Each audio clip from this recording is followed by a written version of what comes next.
যদি আমি কম বলি যে পৃথিৱীত এনেকুৱা এযোৰ চকু আছে নেকি যাৰ চকুতো বজৰা নাই? পৃথিৱীত এনেকুৱা এখন হৃদয় আছে নেকি যাৰ হৃদয়ত অকণমানো আঘাত লগা নাই? হাঁহি কান্দোনৰ সমষ্টি এইটো জীৱন। গতিকে আমি জীৱনৰ পৰা শিকিব লাগিব। ল'ৰা ছোৱালীবিলাকেও কথাবিলাক শুনিব লাগিব।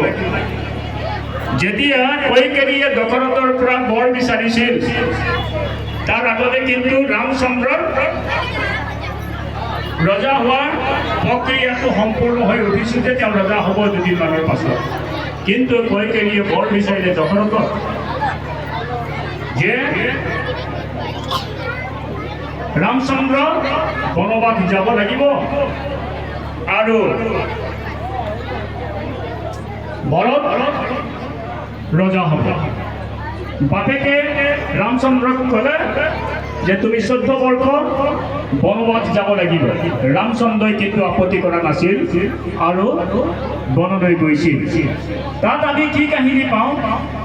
পিতৃৰ যি আদেশ, সেই আদেশ ৰামচন্দ্ৰই অমান্য কৰা নাছিলে আৰু পিতৃৰ আদেশ মানি তেওঁ বনলৈ গৈছিল। কিন্তু আজিকালি ল'ৰা ছোৱালীবিলাকক মাক বাপেকক কয় যে যদি চাইকেল নিদিয়া, যদি মটৰ চাইকেল নিদিয়া, তেনেহ'লে কলেজে নাযাওঁ, স্কুলে নাযাওঁ।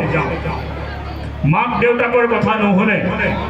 গতিকে আমি এই ৰামায়ণৰ পৰা, মহাভাৰতৰ পৰা আমি বহু কথা শিকিবলগীয়া আছে। ইয়াৰ লগতে আকৌ এটা কথা কওঁ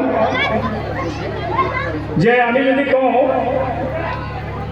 যে কৰ্ণৰ কথা কওঁ মহাভাৰতত, কৰ্ণৰ কি কৈছিলে? সদায় নিজৰ দুখটো আনৰ ওচৰত প্ৰকাশ কৰে, মোৰ এনেকুৱা হ'ল তেনেকুৱা হ'ল। এবাৰ তেওঁ স্বয়ং ভগৱান শ্ৰীকৃষ্ণৰ ওচৰত আহি পেলাই ক'লে যে ভগৱান, মইতো কি দুখ কৰিলোঁ?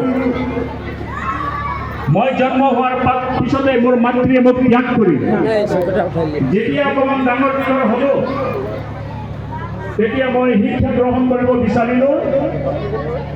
তেতিয়া গুৰু দ্ৰোণাচাৰ্যই মই ক্ষতি হয় কাৰণে মোক শিক্ষা